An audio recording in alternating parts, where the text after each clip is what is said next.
Oh, guys, it's time to talk about what I actually wanted to talk about on this stream, and I find it very interesting. All right, I need to find it. Where did it go? Where did it go? Ba ba da ba ba da ba da da ba.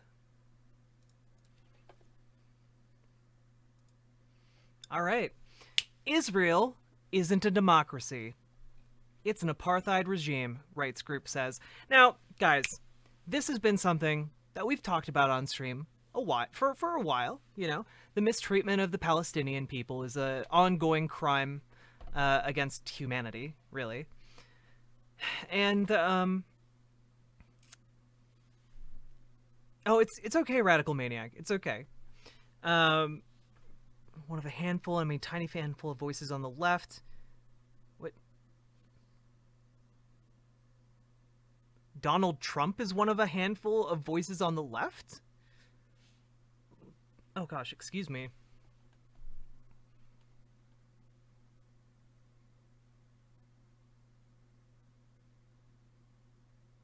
Oh, that was a good troll quasi shuffle kitty. I was legitimately confused for a minute there. Okay. Anyway, here we go. Israel isn't a democracy. It's an apartheid regime, rights group says. Which, we've been saying on this channel for a while. There's like this there's this thing going on in Israel, see, where um Israel was created by the UN and in like the 1940s, 1940s, and the people who were living there basically got told get fucked, and they were moved to different zones that were meant to be kind of turned into a new Palestinian state, but that never really happened, and instead what ended up happening was that Israel wound up occupying and blockading them for decades and essentially turning those areas into open air prisons, making the people so desperate that they have turned to basically what amounts to a local gang for protection. And that gang has become more sophisticated over time. They're known as Hamas. Um, and Hamas does a lot of really bad things, but they're also one of the only like functional political parties in all of Palestine. So, hello, Peter Parker. So this is kind of a big problem because whenever like international groups point to this, well, the United States, Israel's main backer, can basically say, well, there's a terrorist group running Palestine, so what can we do about it? Um, but that doesn't really justify the things that have been happening to the Palestinians. Peaceful protesters have been shot, killed by snipers. I read a story on stream a couple weeks ago about a disabled man whose Israeli soldiers refused to evacuate from a house that was in the process of being bulldozed to make room for Israeli condos in the settlements, which, by the way, are condemned by the international community as breaking international law. Um, so, all of this to say is that Israel is problematic, has problematic elements to its political machinations. Okay, uh, and I need to clarify, for the sake of being on Twitch, that when I mention these things, I'm talking about historical events that actually happened, and I'm talking about this in the context of criticizing the government of Israel, which is not the same and should never be conflated with critiquing all Jewish people, because I think it's kind of weird that a lot of people equate Israel with all Jewish people when there are plenty of Jewish people that live in the United States who have nothing to do with Israel, okay? So I'm talking about Israel's political situation and Palestine's political situation, okay? Just so we're all clear. And we're talking in particular about this article where a Israeli-based humanitarian organization has released a report declaring that essentially it has become an apartheid regime. Um, Yes, I agree. As Marxist, it is anti-Semitic to equate, uh, all Jews with Israel. I agree. Um,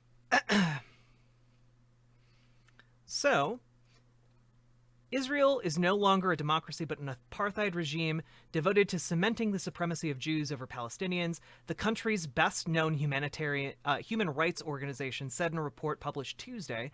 We will look over that report and talk about it. Uh, I'm not really sure how to pronounce this, but Salem, which until now has confined its work to scrutiny of human rights issues in the Palestinian territories, has now decided to look at what it calls Israel's regime between the River Jordan and the Mediterranean. More than 14 million people, roughly half of them Jews and the other half Palestinians, live between the Jordan River and the Mediterranean Sea under a single rule, Salem said in a new analysis titled A Regime of Jewish Supremacy from the Jordan River to the Mediterranean Sea. This is apartheid. So yeah, this is I'm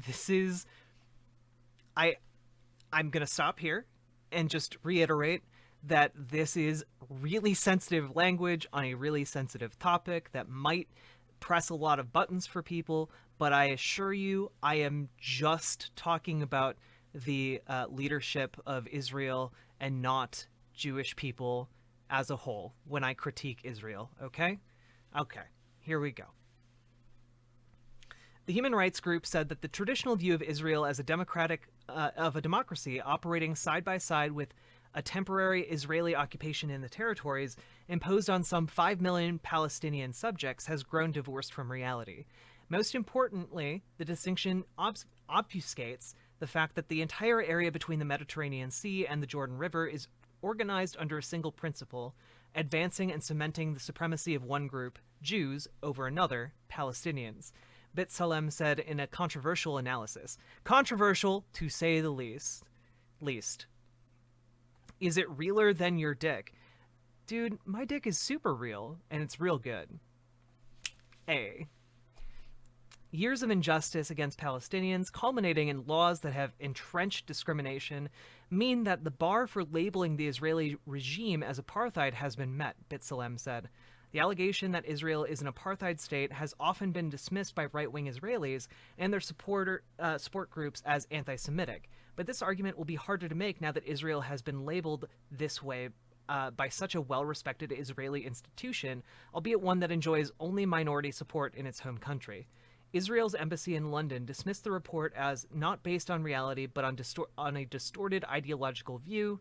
The fact that Salem chose not to present the report to the Israeli government for comment testifies to the fact that this is nothing more than a propaganda tool. Israel rejects the false claims in this so-called report. Israel is a strong and vibrant democracy that gives full rights to all of its citizens regardless of religion, race, or gender. The Arab citizens of Israel are represented in all branches of government, in the Israeli parliament, in the courts, including the Supreme Court, in the public service, and even in the diplomatic corps, where they represent the state of Israel around the world. Over the past decade, there have been increasing concerns among Israel's traditional allies, especially in Europe, that the relentless loss of Palestinian territory to Jewish settlements on the West Bank, which are illegal under international law, was not only undermining a long-term peace process, but Israel's moral standing. And again, I need to remind you that I literally talked about an article on stream just a couple weeks ago about bulldozing human beings to death inside their homes in order to make room for these settlements to be built for money. Rosa and Vivo, thank you very much for hitting that follow button. Let's see. Those concerns were brought into sharp focus with the, in Lavender Gunner, yes, Jewish people did live there a very, very, very long time ago. This is true. But does that justify kicking millions of people off of their land who have been living there and their families have been living there for centuries at this point?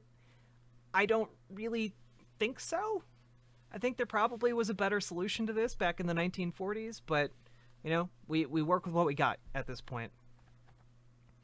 Yeah, it's really, really complicated.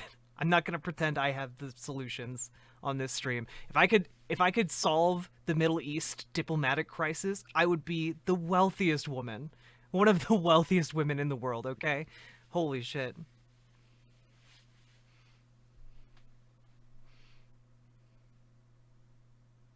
Wait, what phrasing? Wait, did I say something bad? I really want to be I really want to be clear. Just say one state solution and give it a rest? No. Oh, yeah, sorry. No, yeah, quasi shuffle kitty. You're absolutely right. I'm talking about the solution when it came to creating Israel by the UN. That's what I'm talking about. Holy shit, I'm not talking about that other solution in the 1940s. Holy shit. Nope, not doing that. Please do not take that out of context. Holy moly. Mizrachi groups who have maintained a fairly constant presence in the land, but there's a lot of complicated issues between Mizrachi and Ashkenazi communities. Yeah, like, Hail Soybeck, I'm not even going to pretend that I understand the full, like, complications in that area. Because it's also important to remember that, like, the Jewish community is not a monolith. There are different, like, kinds of Jewish people. And this leads to a lot of complicated political maneuvering as well. Um, all right, let's see. Um, these concerns were brought into sharp focus with the 2018 passing of the Basic Law, Israel, the nation state of the Jewish people, which permanently enshrined Israel as a Jewish state into its constitution and reinforced by promises from Israel's politicians, notably Prime Minister Benjamin Netanyahu, to unilaterally annex large areas of the West Bank. By the way, part of their new annexations have been named Trump Heights because Donald Trump allowed them to annex more Palestinian land. Anyway, Israel captured and occupied the West Bank and Gaza in 1967. The Oslo Accords between Israel and the Palestine Liberation Organization, PLO, the first of which was signed in 1993, were supposed to lead to a two-state solution, establishing an independent Palestinian state living alongside Israel. 28 years later, there are no signs of that outcome. Yeah, they've been occupying Gaza for almost 30 years now. Yeah. B'Tselem argues that Israel has rather entrenched discrimination against non-Jews in the areas under its control. These include fewer rights for Palestinians living in Israel with Israeli citizenship, 17% of the population. The most obvious example, B'Tselem says, is the fact that non-Jews cannot emigrate to Israel. Palestinians marrying an Israeli need Israeli official permission to move to Israel. So if you're Palestinian and you marry an Israeli, you need the government's permission to move into Israel.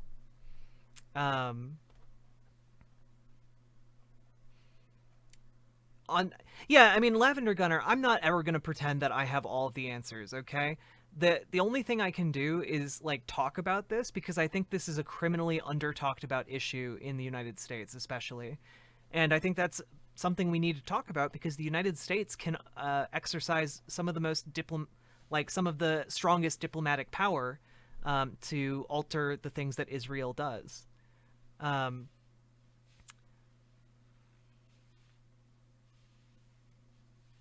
Lucky Tomers, are you like a Nazi or something? What are you doing? What are you doing in my chat? Okay. While building permission for, oh wait, there we go. On the West Bank, Jewish settlements are under continuous construction, while building permission for Palestinians in areas officially under Israeli security control is almost impossible to get, and illegal structures are frequently bulldozed. Freedom of assembly and expression are also severely curtailed for Palestinians on the West Bank, the human rights group argues, whereas it's largely unrestricted for Jews. Lucky Tomers, the fact that you can't say that you're not a Nazi leads me to think that you're a Nazi, okay? B'Tselem's executive director, Haggai El-Ad, man, I'm butchering these names. Israel is not a democracy that has a temporary is not a democracy that has a temporary occupation attached to it. It is one regime between the River Jordan to the Mediterranean Sea, and we must look at the full picture and see it for what it is, apartheid. This sobering look at reality need not lead to despair, but quite the opposite. It is a call for change. After all, people created this regime, and people can change it. Between 1948 and 1994, South Africa's apartheid system of racial segregation and separate development was designed to confine non-whites to self-governing Bantustans? Never encountered that word before. Stripping them of their citizenship and placing them under the administration of puppet regimes, which resembled discontinuous ink blots on a map. Interesting way of phrasing that. The Palestinian Authority, established under Oslo, administers the majority of Palestinians on the West Bank, but they are largely confined to urban areas separated by territory under Israeli control and mostly prevented from traveling on roads predominantly set aside for Jewish settlers and other Israelis. So, again, to kind of like clarify what this means, the Palestinian Authority only has authority over... or Palestinian, the Palestinian Authority only has control over the individual cities on the West Bank, but they don't control the surrounding area that you would have to traverse if you wanted to travel between cities. So it restricts a lot of travel.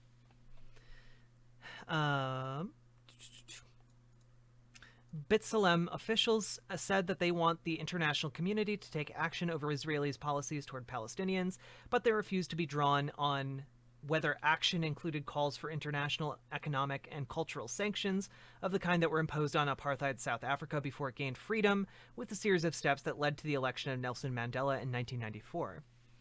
So, yeah, so we'll take a look at this report. It'll be interesting to read for sure.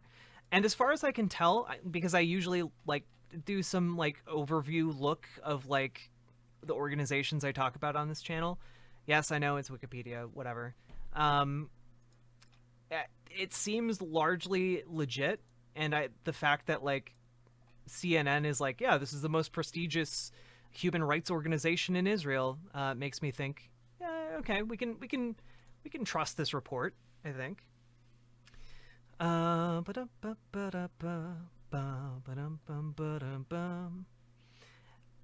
Lucky Tomers. Except the fact that you still can't say that you're not a Nazi leads me to think that you're a Nazi. So you could just say that you are. Like, this is like, I talk about politics. You can say that you're a Nazi. That's fine. I've debated open fascists on my channel before. I talked with somebody who literally argued that they should be able to own women as slaves because they hate women. Like, I talk with people of all kinds of different ideologies, okay? Half your family being Jewish doesn't mean you're not a Nazi, my dude.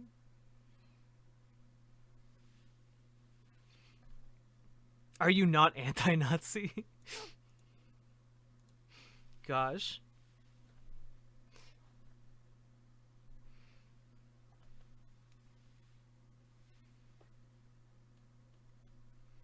Just say that you're a Nazi so I can ban you, okay? Just can you do that? Can you do that for me? Or are you just gonna keep talking about the international bankers?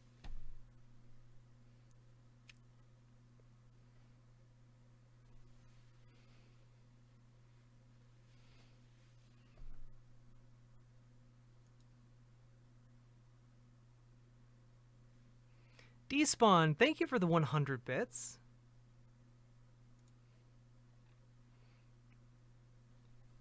All I asked you was if you're a Nazi. That's not me being triggered, friend. It's me asking you a very simple question that shouldn't be all that hard to answer.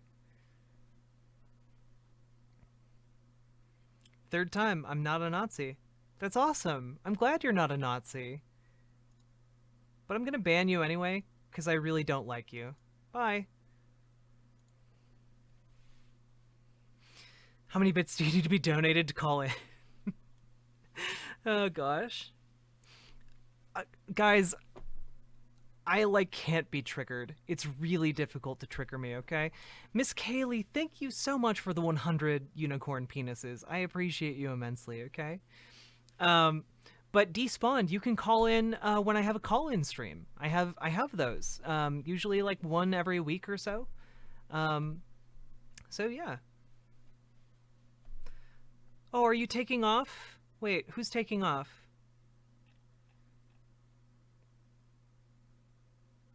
Yeah, just like the unicorn penises. I like them too. I like them too. ASOC garbage. Wait, are you leaving me? Don't leave me. You're so lovely. All right. Let's cover this. Again, I know that this looks really bad if you're just coming into this stream right now. It's literally from the Israeli Information Center for Human Rights in the Occupied Territories, okay?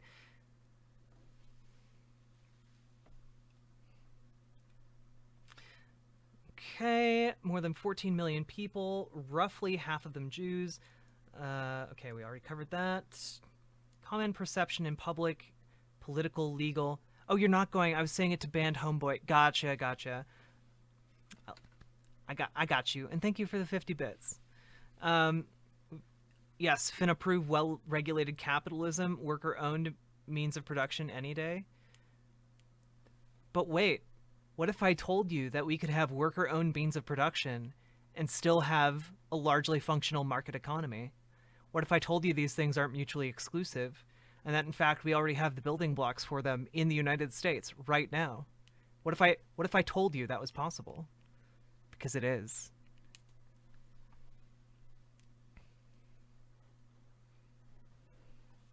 All right. That's just market socialism, which is still bad. Can't wait for the call into stream. Market socialism is way better than what we're doing right now. I'm all for creating a first step towards a better future, and I think market socialism is a good first step, even though I'm not a market socialist. I am a libertarian socialist. I am a socialist.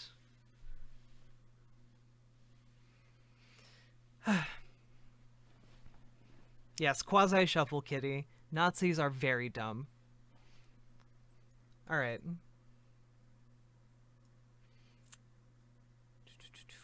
One regime inside the borders of the sovereign state of Israel is a permanent democracy with a population of about 9 million, all Israeli citizens. The other regime in the territories took over in 1967, whose final status is supposed to be determined in future negotiations, is a temporary military occupation posed on some 5 million Palestinian subjects.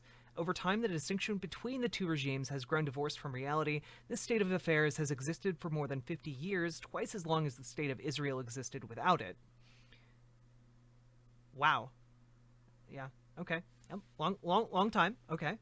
Hundreds of thousands of Jewish settlers now reside in permanent settlements east of the Green Line, living as though they were west of it. East Jerusalem has been officially annexed to Israel's sovereign territory, and the West Bank has been annexed in practice.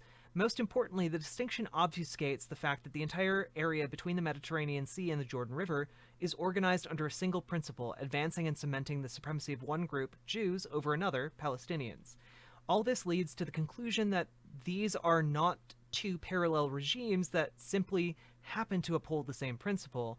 There is one regime governing the entire area and the people living in it, based on a single organizing principle.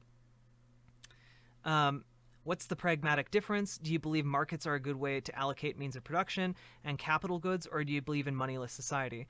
I believe that we need to have workers seize the means of production before we... Oh gosh. We need to have workers seize the means of production before we get rid of money. So I believe that a moneyless society could work, but I think that requires workers to seize the means of production first. And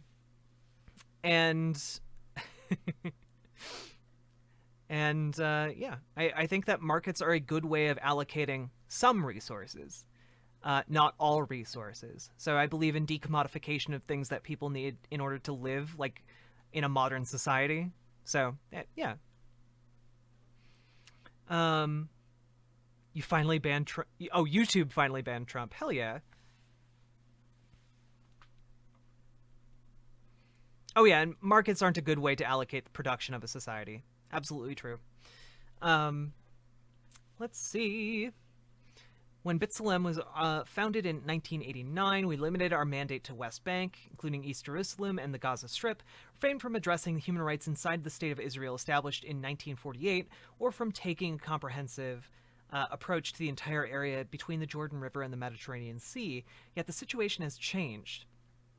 The regime's organizing principle has gained visibility in recent years, as evidenced by the Basic Law, Israel, the nation state of the Jewish people, passed in 2018, or open talk of formally annexing parts of the West Bank in 2020. Taken together with the facts described above, this means that what happens in the occupied territories can no longer be treated as separate from the reality in the entire area under Israel's control. The terms we've used in recent years to describe the situation, such as prolonged occupation or a one-state reality, are no longer adequate. To continue effectively fighting human rights violations, it is essential to examine and define the regime that governs the entire area. This paper analyzes how the Israeli regime works to advance its goals in the entire area under its control. And this might wind up being a longer piece than I anticipated, but that's fine. I'm putting it in chat if you want to read it over yourself. We'll keep going. We do not provide a historical review or an evaluation of the Palestinian and Jewish national movements or the former South African regime. While these are important questions, they are beyond the purview of a human rights organization. Rather, these documents present the principles that guide the regime, demonstrates how it implements them, and points to the conclusion that emerges from all of this as to how the regime should be defined and what it means for human rights. Let's see.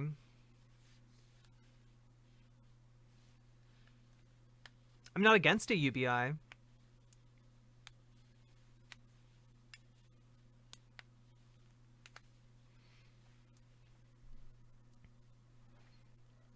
Also, Warden Cthulhu, I don't think I've seen you in my chat before, but thank you for the follow. And stretch time.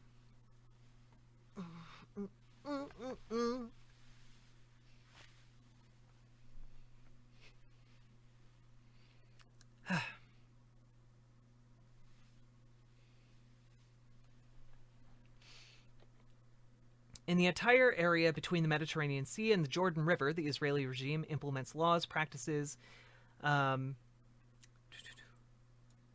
state violence designed to cement... Oh, good night, Ashley. Everyone thank Ashley for inventing the internet, because guess what? My mod Ashley actually helped create the internet, and she's based and cool as hell, and everyone say thank you.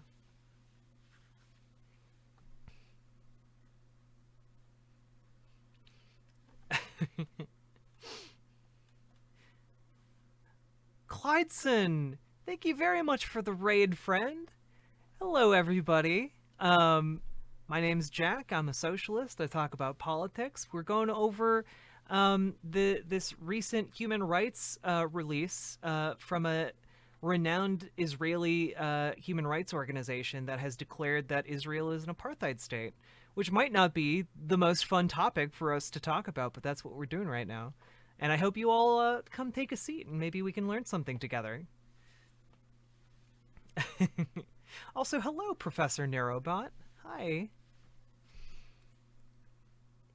You're gonna go play the recorder on a TF2 server? Much love to you, friend. Good luck and Godspeed, okay? Yeah.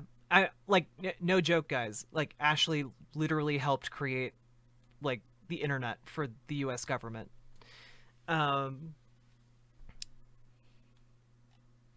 Alright. The Israeli regime implements laws, practices, and state violence designed to cement the supremacy of one group, Jews, over another, Palestinians. Key method is pursuing the goal, engineering space differently for each group. Jewish citizens live as though the entire area were a single space, excluding the Gaza Strip. The Green Line means next to nothing for them. Whether they live west of it within Israel's sovereign territory or east of it in the settlements not formally annexed to Israel is irrelevant to their rights or status. Where Palestinians live, on the other hand, is crucial.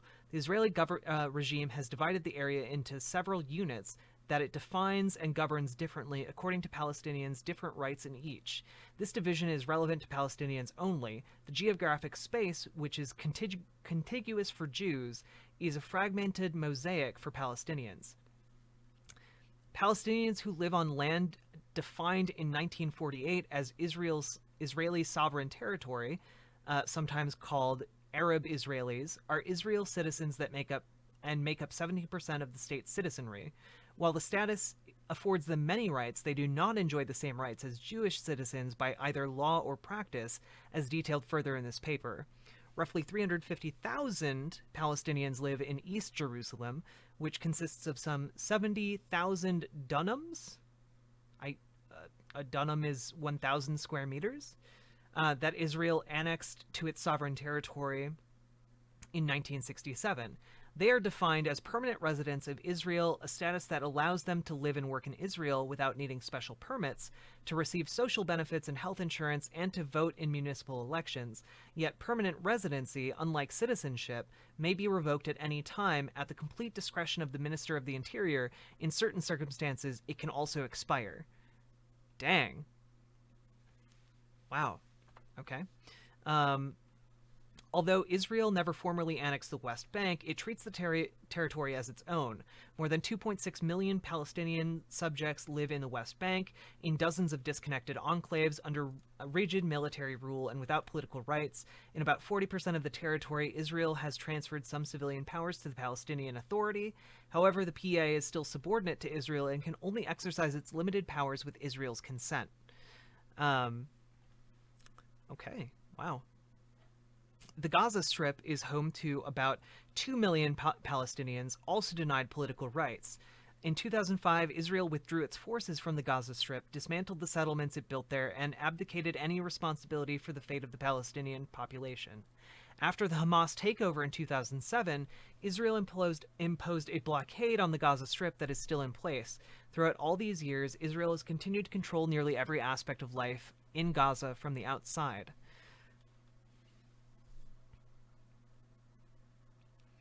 Israel accords Palestinians a different package of rights in every one of those units, all of which are inferior compared to the rights afforded to Jewish citizens. The goal of Jewish supremacy is advanced differently in every unit, and the resulting forms of injustice differ. The lived experiences of Palestinians in blockaded Gaza is unlike that of Palestinian subjects in the West Bank, permanent residents in East Jerusalem, or Palestinian citizens within sovereign Israeli territory.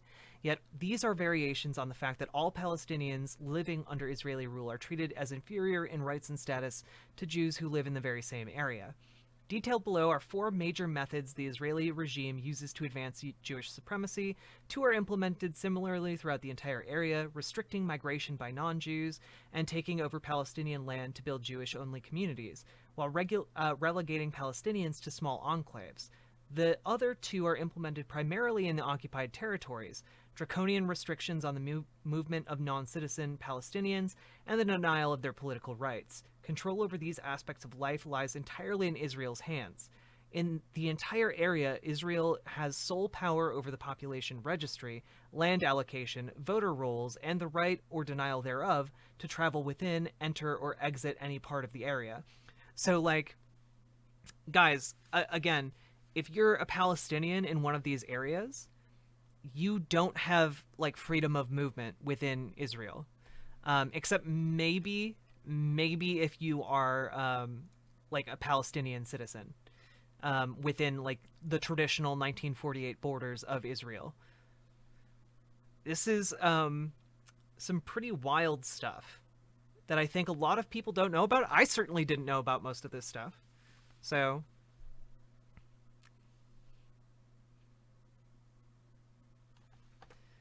let's see. So, any Jew in the world and his or her children, grandchildren, and spouses are entitled to immigrate to Israel at any time and receive Israeli citizenship with all of its associated rights. They receive this status even if they choose to live in a West Bank settlement not formally annexed to Israel's sovereign territory. In contrast, non-Jews have no right to legal status in Israeli-controlled areas. Granting status is an almost complete discretion of officials. Or at the almost complete discretion of officials. Excuse me. The Minister of the Interior within sovereign Israel or the military commander in the occupied territories.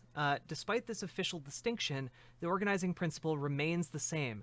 Palestinians living in other countries cannot immigrate to the area between the Mediterranean Sea and the Jordan River, even if they, their parents, or their grandparents were born and lived there. The only way Palestinians can immigrate to areas controlled by Israel is by marrying a Palestinian who already lives there, as citizen, resident, or subject, as well as meeting a series of conditions and receiving Israeli approval. Yeah, Professor Neurobot, I'm learning a whole lot, and I hope you guys are too, you know? Like the entire reason I wanted to talk about this and read through this with you guys is just like I have I know relatively little about what's going on between Israel and Palestine, and it's good to learn more, you know? Um, let's see. Israel not only hampers Palestinian immigration, but also impedes Palestinian relocation between the units, if the move, in the perception of the regime, would upgrade their status. For instance, Palestinian citizens of Israel or residents of East Jerusalem can easily relocate to the West Bank, although they risk their rights and status in doing so. Palestinian occupied territories cannot obtain Israeli citizenship and relocate to Israeli sovereign territory except in very rare instances, which depend on the approval of Israeli officials. Israel's policy on family unification illustrates this principle. For years, the regime has placed numerous obstacles before families in which each spouse lives in a different geographical unit. Over time, this has impeded and often prevented Palestinians marrying a Palestinian in another unit from acquiring status in that unit. As a result of this policy, tens of thousands of families were unable to live together. When one spouse is a resident of the Gaza Strip, Israel allows the family to live there together, but if the other spouse is a resident of the West Bank, Israel demands they relocate permanently to Gaza. In 2003, the Knesset, I guess that would be like the Senate, passed a temporary order still in force 17 years later, banning the issuance of Israeli citizenship or permanent residency to Palestinians from the occupied territories who marry Israelis, unlike citizens of other countries. In exceptional cases approved by the Minister of the Interior, Palestinians from the West Bank who marry Israelis may be granted status in Israel, yet it is only temporary and does not entitle them to social benefits. That's wild. Israel also undermines the right of Palestinians in the occupied territories, including East Jerusalem, to continue living where they were born. Since 1967, Israel has revoked the status of some 250,000 Palestinians in the West Bank, East Jerusalem included, and the Gaza Strip, in some cases on the grounds that they lived abroad for more than 3 years. This includes thousands of East Jerusalem residents who moved mere miles east of their homes to parts of the West Bank that are not officially annexed. All these individuals were robbed of the right to return to their homes and families where they were born and raised. Wow. This is some wild stuff. Okay. B, taking over land for Jews while crowding Palestinians in enclaves. Israel practices a policy of Judaizing the area based on the mindset that land is a resource meant almost exclusively, hello Lejeune, to benefit the Jewish public. Land is used to develop and expand existing Jewish communities and build new ones, while Palestinians are dispossessed and corralled into small, crowded enclaves. This policy has been practiced with respect to land within sovereign Israeli territory since 1948 and applied to Palestinians in the occupied territory since 1967. In 2018, the underlying principle was entrenched in basic law, Israel, the nation-state, and the Jewish people, which stipulates that the state considers the development of Jewish settlements a national value and will take action to encourage and promote the establishment and reinforcement of such settlements, which I need to remind you guys are breaking international law by being built in the first place. Inside its sovereign territory, Israel has enacted discriminatory laws, most notably the absentee property law, allowing it to expropriate vast tracts of Palestinian-owned land, including millions of dunams. I cannot get over the fact that they measure things in puppet comedians, but, you know, whatever. In barred from returning. Oh, in communities whose residents were expelled or fled in 1948 and were barred from returning. Israel, yeah, we're talking about apartheid in Israel. Israel has also significantly reduced the areas designated for Palestinian local councils and communities, which now have access to less than 3% of the country's total area. Most of the designated land is already saturated with construction. As a result, more than 90% of the land in Israel's sovereign territory is now under state control. Israel has used this land to build hundreds of communities for Jewish citizens, yet not a single one for Palestinian citizens. The exception is a handful of towns and villages built to concentrate the Bedouin population, which has been stripped of most of its proprietary rights. Most of the land on which Bedouins used to live has been expropriated and registered as state land. Many Bedouin communities have been identified as unrecognized, and their residents as invaders. On land historically occupied by Bedouins, Israel has built Jewish-only communities. The Israeli regime severely restricts construction and development in the little remaining land in Palestinian communities within its sovereign territory. It also refrains from preparing master plans that reflect the population's needs and keeps these communities' areas of jurisdiction virtually unchanged despite population growth. The result is small, crowded enclaves where residents have no choice but to build without permits. Israel has also passed a law allowing communities with admission committees, numbering hundreds throughout the country, to reject Palestinian applicants on the grounds of cultural incompatibility. This effectively prevents Palestinian citizens from living in communities designated for Jews. Officially, any Israeli citizen can live in any of the country's cities. In practice, only 10% of Palestinian citizens do.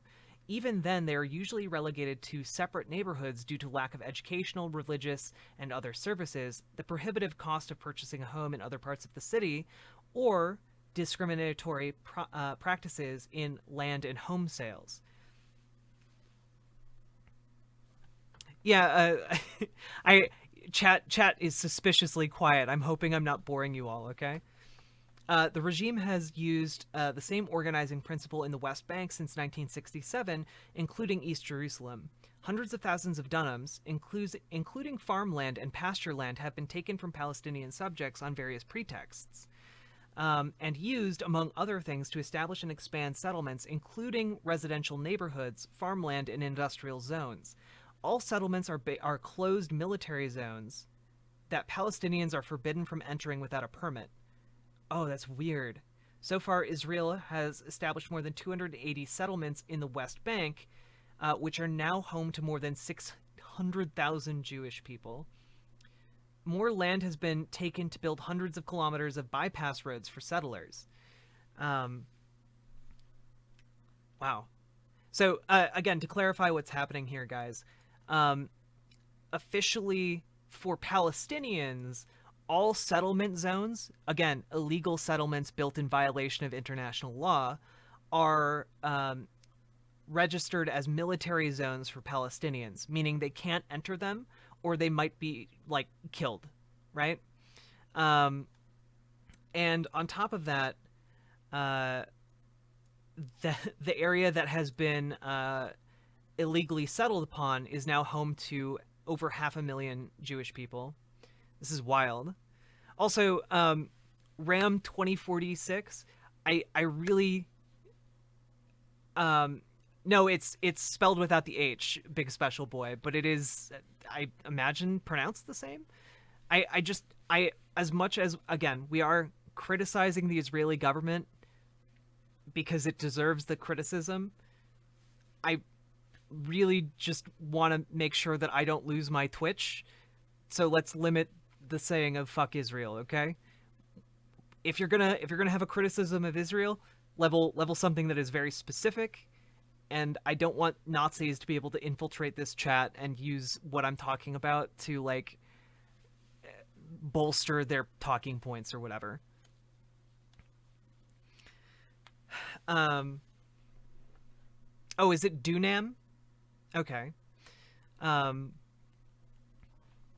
Yeah, Copula, I would agree. The best I can do right now, because I don't know any Israelis, is to use what's coming out of the Israeli Information Center for Human Rights in the occupied territories, which is a pretty reputable human rights organization within Israel. All right, let's keep going. And then they took more land to build bypass roads, which is wild, so that like Israeli settlers don't have to deal with Palestinians. Um, all right, I need to take a drink of water because I've been talking a lot.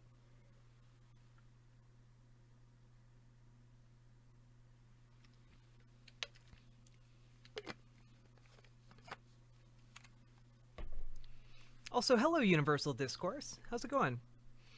Israel has instituted a separate planning system for Palestinians in the West Bank, chiefly designed to prevent construction and development. Large swaths of land are unavailable for construction, having been declared state land, a firing zone, a nature reserve, or a national park. The authorities also refrain from drafting adequate master plans reflecting the present and future needs of Palestinian communities in what little land has been spared. The separate planning system centers on demolishing structures built without permits, here too for lack of choice. All of this has trapped Palestinians in dozens of densely populated enclaves, with development outside of them, whether for residential or public use, including infrastructure, almost completely banned.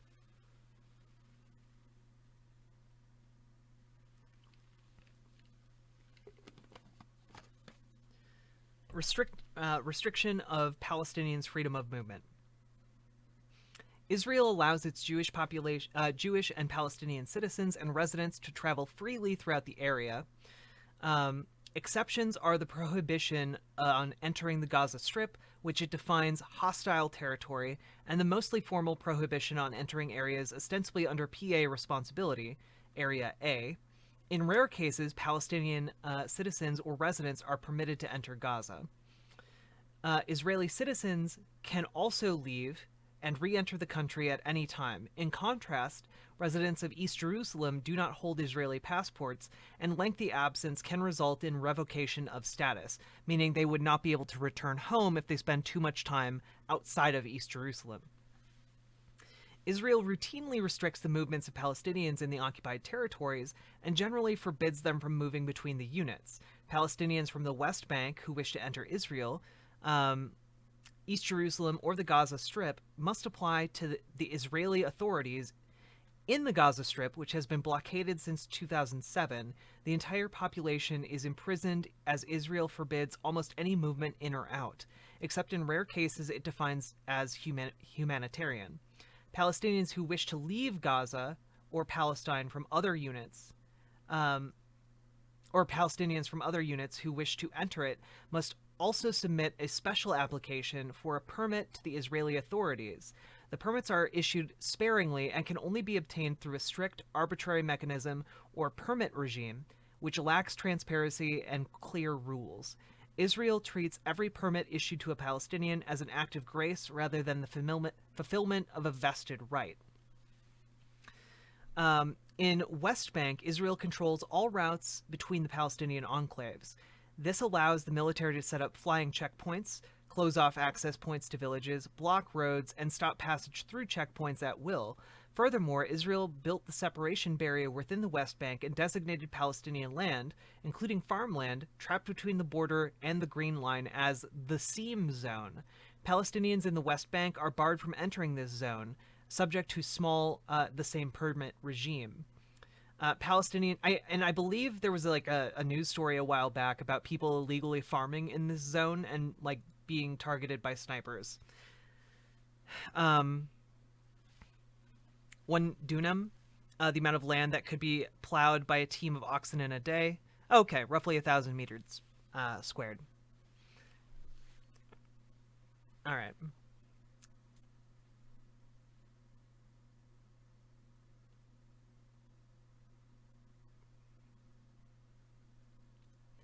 Let's see. Palestinians in the occupied territories also need Israeli permission to go abroad. As a rule, Israel does not allow them to use Ben Gurion International Airport, which lies inside its sovereign territory. Palestinians from the West Bank must fly through Jordan's international airport, but can only do so if Israel allows them to cross the border into Jordan. Every year, Israel denies thousands of requests to cross the border with no explanation. Palestinians from Gaza must go through Egyptian-controlled Rafah crossing, provided it is open and the Egyptian authorities let them through, and they can undertake the long journey through Egyptian territory. In rare exceptions, Israel allows Gazans to travel through its sovereign territory in an escorted shuttle in order to reach the West Bank, and from there continue to Jordan and on to their destination. Okay. Good night, I root Groot. Much love, friend. All right. Like their denial of Palestinians' right to political participation, like their Jewish counterparts, Palestinian citizens of Israel can take political action to further their interests, including voting and running for office. They can elect representatives, establish parties, or join existing ones. That said, Palestinian elected officials are continually vilified, sentiment propagated by key political figures, and the right of Palestinian citizens to political participation is under constant attack. The roughly 5 million Palestinians who live in the occupied territories cannot participate in the political system that governs their lives and determines their futures. Theoretically, most Palestinians are eligible to vote in PA elections, yet the PA's powers are limited, even if elections were held regularly. The last were in 2006. Holy shit. The Israeli regime would still rule Palestinians' lives as it retains major aspects of governance in the occupied territories. This includes control over immigration, the population registry, planning, and land policies, water, communication infrastructure, import and export, and military control over land, sea, and airspace. In East Jerusalem, Palestinians are caught between a rock and a hard place. As permanent residents of Israel, they can vote in municipal elections, but not for parliament. On the other hand, Israel makes it difficult for them to participate in PA elections. Political participation encompasses more than voting or running for office. Israel also denies Palestinians political rights such as freedom of speech and freedom of association.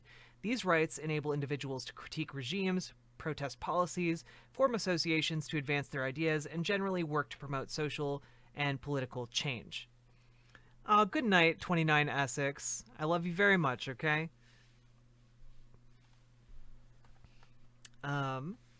Excuse me. A slew of legislation, such as the boycott law and the Nakba law, have limited Israelis' freedom to criticize policies relating to Palestinians throughout the area. Palestinians in the occupied territories face even harsher restrictions. They are not allowed to demonstrate. Many associations have been banned, and almost any political statement is considered incitement. These restrictions are assiduously enforced by the military courts, which have imprisoned hundreds of thousands of Palestinians and are a key mechanism upholding the occupation. In East Jerusalem, Israel works to prevent any social, cultural, or political activity associated in any way with the PA. The division of space also hampers a unified Palestinian struggle against Israeli policy. The variation in laws, procedures, and rights among the geographical units and the draconian movement restrictions have separated the Palestinians into distinct groups. This fragmentation not only helps Israel promote Jewish supremacy, but also thwarts criticism and resistance. No to apartheid, that is our struggle.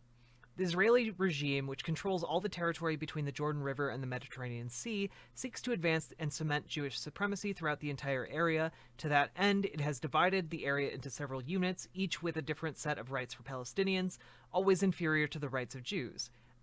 As part of this policy, Palestinians are denied many rights, including the right to self-determination. This policy is advanced in several ways. Israel demographically engineers the space through laws and orders that allow any Jew in the world or their relatives to obtain Israeli citizenship, but almost completely deny Palestinians this ability, or this possibility. It has physically engineered the entire area by taking over millions of dunams of land and establishing Jewish-only communities, while driving Palestinians into small enclaves. Movement is engineered through restrictions on Palestinian subjects, and political engineering excludes millions of Palestinians from participating in the processes that determine their lives and futures while holding them under military occupation. A regime that uses laws, practices, and organized violence to cement the supremacy of one group over another is an apartheid regime. Israeli apartheid, which promotes the supremacy of Jews over Palestinians, was not born in one day or of a single speech. It is a process that has gradually grown more institutionalized and explicit, with mechanisms introduced over time in law and practice to promote Jewish supremacy. These accumulated measures, their pervasiveness in legislation and political practice, and the public and judicial support they receive all form the basis of our conclusion that the bar for labeling the Israeli regime as apartheid has been met. If this regime has developed over many years, why release this paper in 2021? What has changed? Recent years have seen a rise in the motivation and willingness of Israeli officials and institutions to enshrine Jewish supremacy in law and openly state their intentions. The enactment of the Basic Law, Israel, the nation state of the Jewish people, and the declared plan to formally annex parts of the West Bank have shattered the facade Israel worked for decades to maintain. The nation-state Basic Law, enacted in 2018, enshrines the people's rights to self-determination to the exclusion of all others. It establishes that distinguishing Jews in Israel and throughout the world from non-Jews is fundamental and legitimate. Based on this distinction, the law permits institutionalized discrimination in favor of Jews in settlement, housing, land development, citizenship, language, and culture. It is true that the Israeli regime largely followed these principles before. Yet, Jewish supremacy has now been enshrined in Basic Law, making it a binding constitutional principle, unlike ordinary law or practices by authorities which can be challenged. This signals to all state institutions that they not only can, but must promote Jewish supremacy in the entire area under Israeli control. We'll talk about that after I finish, Lady Raincloud. Israel's plan to formally annex parts of the West Bank also bridges the gap between the official status of the occupied territories, which is accompanied by empty rhetoric about negotiation of its future, and the fact that Israel actually annexed most of the West Bank long ago. Israel did not follow through on its declarations of formal annexation after July 2020, and various officials have released contradicting statements regarding the plan since. Regardless of how and when Israel advances formal annexation of one kind or another, its intention to achieve permanent control over the entire area has already been openly declared by the state's highest officials. The Israeli regime's rationale and the measures used to implement it are reminiscent of the South African regime that sought to preserve the supremacy of white citizens, in part through partitioning the population into classes and subclasses and ascribing different rights to each. There are, of course, differences between the regimes. For instance, the division in South Africa was based on race and skin color, while in Israel it's based on nationality and ethnicity. Segregation in South Africa was also manifested in public space in the form of a policed, formal public separation between people based on skin color, a degree of visibility that Israel usually avoids. Yet in public discourse and in international law, apartheid does not mean an exact copy of the former South African regime. No regime will ever be identical. Apartheid has long been an independent term, entrenched in international conventions referring to a regime's organizing principle, systematically promoting the dominance of one group over another and working to cement it. The Israeli regime does not have to declare itself an apartheid regime to be defined as such, nor is it relevant that representatives of the state broadly proclaim it a democracy. What defines apartheid is not statements but practice. While South Africa declared itself an apartheid regime in 1948, it is unreasonable to expect other states to follow suit given the historical repercussions. I just lost my place. There we go. The response of most countries to South Africa's apartheid is likelier to deter countries from admitting to implementing a similar regime.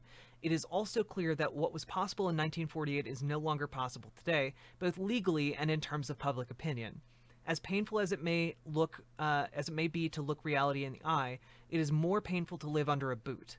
The harsh reality described here may deteriorate deteriorate further if new practices are introduced, with or without accompanying legislation. Nevertheless, people created this regime and people can make it worse or work to replace it. That hope is the driving force behind this position paper. How can people fight injustice if it is unnamed? Apartheid is the organizing principle, yet recognizing this does not mean giving up.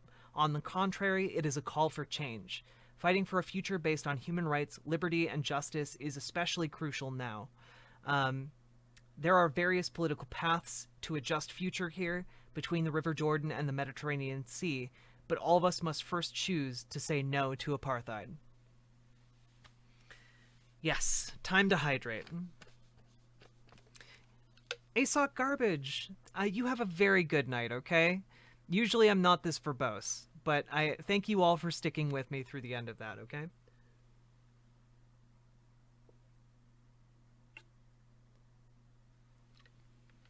All right. So, Lady Raincloud brought up a really good question, right? About, hey, how do we how do we criticize this without giving shitlord stuff to use, you know? Like how do we talk about this in a way that isn't like it can't be co-opted by anti-Semites, right? And ASOC Garbage, I'll be back later tonight at 8 p.m. Central Time, okay? Every weekday. Yeah. So I think that one of the main things to understand here is that Nazis co-opt anything and everything that might possibly serve their agenda, and it's likely that there are parts of this that Nazis could co-opt to use for their own agendas.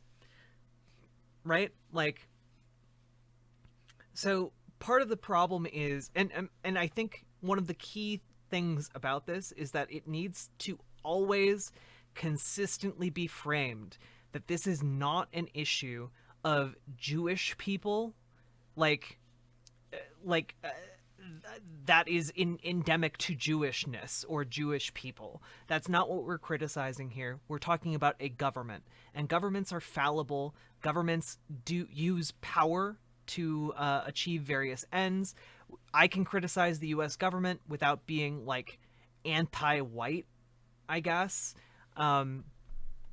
I can criticize, you know, India's government for having you know, different policies that I disagree with without like being bigoted against Indian people. Like, yeah. So recognizing that criticizing a government does not necessitate bigotry against its people. Okay? And so yeah, the issue here is that we cannot be catering to Nazis when we talk about this shit, because there's very real injustice that's being done and we need to talk about it. And like there's no way to dance around this issue, because Nazis are going to co-opt any kind of talking point that might be even vaguely useful. Like the guy who came in here earlier and was like, do you know about this declaration from the 1940s? Like, yeah, they co-opt like actual historical events to like further their talking points about like some sort of global Jewish conspiracy to control the globe or something, you know? Someone should have told me about that anti-white part.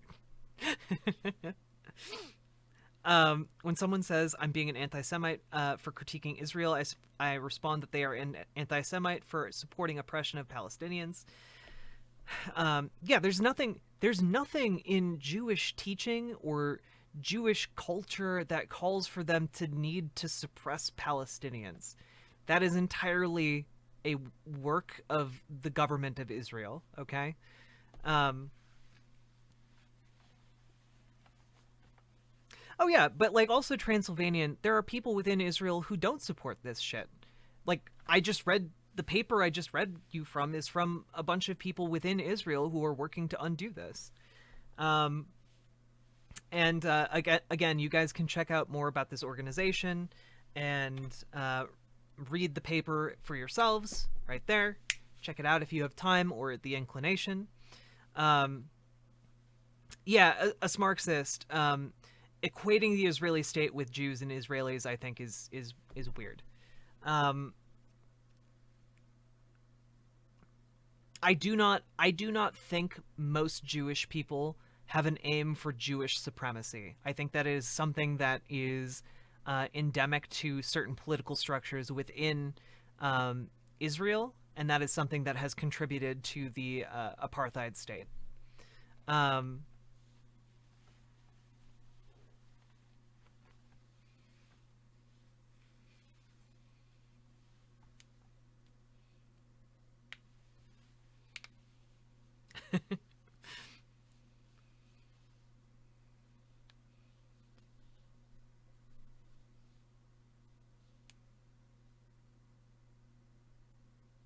I think one day Palestine will be free. I think honestly the only way we're going to get like a peaceful resolution to it is if Palestine is free.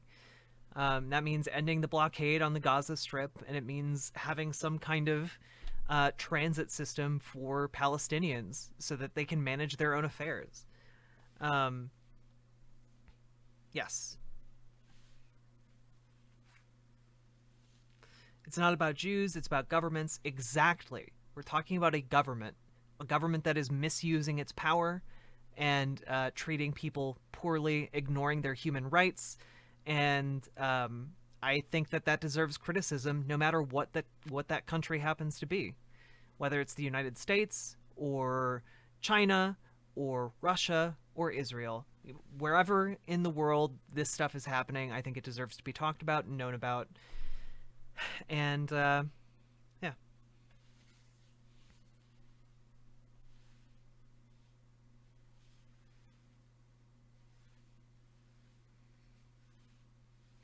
So I hope that this was educational and informative, and you know, I know this is a really heavy topic,